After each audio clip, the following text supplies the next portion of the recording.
पिछली कुछ बारों में हमने कुछ संख्याओं का वर्ग यानी स्क्वायर, घन अर्थात क्यूब निकालना सीखा और उसके बाद उसकी विपरीत प्रक्रिया यानी वर्गमूल और घनमूल की बात भी हमने की। आज हम थोड़ा आगे की घातों की बात करेंगे, प्रारंभ पुरानी बातों से ही करेंगे।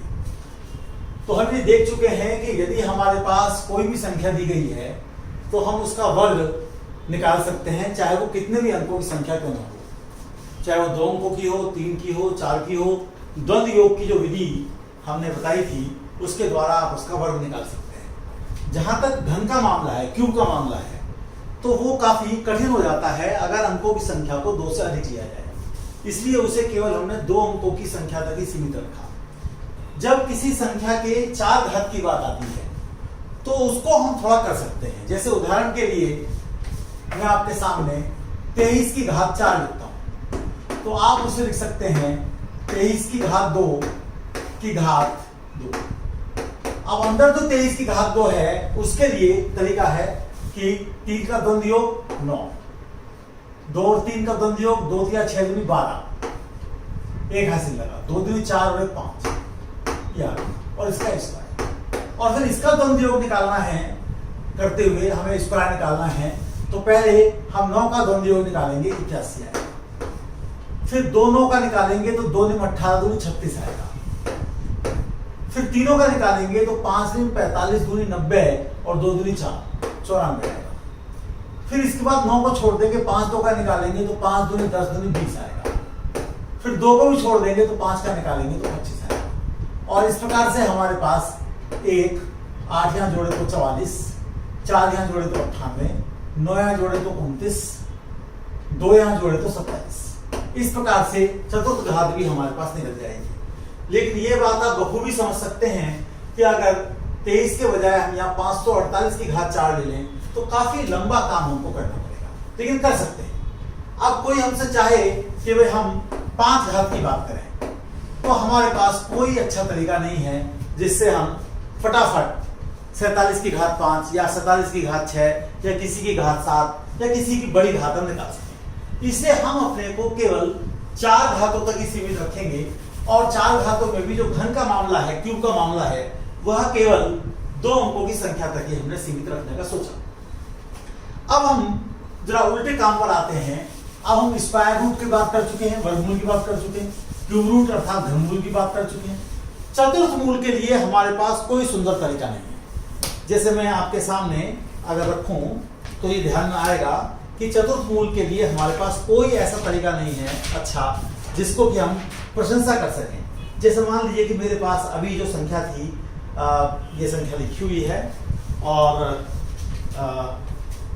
मुझे इसका चतुर्थ मूल निकालना है 27 98 41। तो मैं इसका अगर चौथा मूल निकालना चाहता हूं, यानी वह संख्या निकालना चाहता हूं जिसका कि 4 घात करने पर दिया जाए।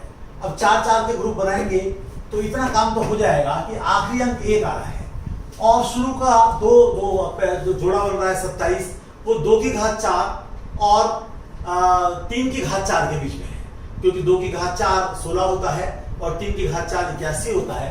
तो शुरू का जो अंक है 2 अंकों की संख्या उत्तर आएगा वो 2 होगा, लेकिन 1 भी हो सकता है क्योंकि 1 का करने पर भी 4 घात करने पर 1 आता है और 1 का जो 10 के सापेक्ष कॉम्प्लीमेंट है वो 9 है, तो इसका भी अगर हम 4 घात करेंगे तो 1 आएगा। फिर इसके अलावा जो है हम जानते हैं कि अगर हम जो है देखें तो 3 5 3 3 9, तो 3 की भी हम 4 घात करेंगे तो अंत में हमको 1 मिलेगा, 7 की भी 4 घात करेंगे तो 1 मिलेगा। तो हमको नहीं पता कि हमारा उत्तर 21 है कि 23 है कि 27 है कि 29 है, इसलिए हम यहाँ पर घोर असफल सिद्ध होते हैं। लेकिन बड़ी मजेदार बात यह है कि जितना असफल हम चौथे मूल में हो रहे हैं, फोर्थ रूट में हो रहे हैं, उतने ज्यादा सफल हम फिफ्थ रूट में हो रहे हैं। वो क्या है, वो हमारे पास इस प्रकार से है कि जैसे आपके सामने लिखी है संख्या पूर्ण fifth power, complete fifth power 64 36 345 ये लिखी है। तो आप चाहते हैं कि इसका फिफ्थ रूट निकालें, तो 5 5 के ग्रुप बनाएंगे आप, 5 का एक ग्रुप ये बन गया, एक ये बन गया आपके पास। अब बड़ी मजेदार बात यह है 5 के बारे में कि जो आखिरी अंक है वही आखिरी अंक यहाँ आएगा। यानी विशेषता यह है कि 1 से लेके 9 तक और 0 को भी शामिल कर लें, उसमें किसी की भी फिफ्थ पावर अगर लेंगे आप तो लास्ट डिजिट भी वही आएगा। जैसे 2 की फिफ्थ पावर लें तो 2 की फिफ्थ पावर 32 है, तो 2 का लास्ट डिजिट भी 2 है, 32 का लास्ट डिजिट भी 2 है। 3 की पावर 5 करेंगे तो 3 का लास्ट डिजिट भी 3 है और 3 की घात 4 243 का भी अंतिम अंक 3 है। इसलिए यहाँ पर ये बात बिल्कुल साफ है कि ये अगर पूर्ण 5वीं घात है जो कि हमें बताया गया है, तो आखिरी अंक को देखने के लिए केवल इसे देखना है, इन्हें देखने की जरूरत नहीं। और 64 जो है वो हमारा 2 की घात 5 और 3 की घात 5 के बीच में पड़ रहा है। 2 की घात 5 हमारा 32 हो गया और 3 की घात 5 हमारा 243 हो गया, इसलिए यहाँ पर हम 23 करेंगे। एक उदाहरण और ले लेते हैं फिफ्थ पावर का, वो इस प्रकार से है 13 501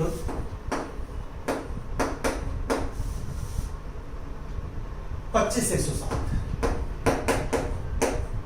ये हमारे सामने लिखा हुआ है और हमें इसका फिफ्थ रूट निकालना है।